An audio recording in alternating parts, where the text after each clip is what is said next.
Maswerteng gabi po mga ka-STL. Narito na po ang resulta ng STL Pangasinan para sa araw na to, 3rd draw, February 13, 2025, araw ng Huwebes. Naway mga natayaan niyo pong mga numero kanina ay manalo nawa ngayong gabing ito, 8:45 PM. Kaya kunin niyo na po ang inyong mga tickets. Narito na po ang resulta.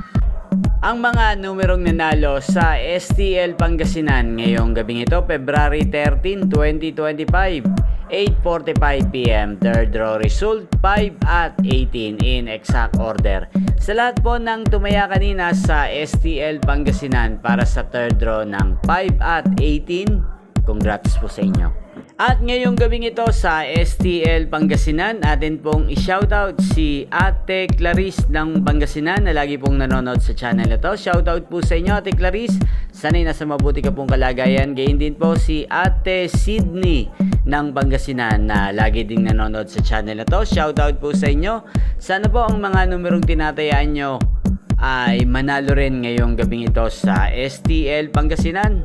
Sana'y nasa mabuti po kayong kalagayan. Gayun din po sa lahat po ng mga taga Pangasinan dyan na laging nanonood po sa channel na to. Shoutout po sa inyo. Inyo pong napanood ang resulta ng STL Pangasinan sa channel na to, Roderick Hernandez TV. Maraming salamat po sa patuloy nyo pong panonood at pagsuporta sa aking channel. Huwag pong kalimutang mag-subscribe. Thank you for watching.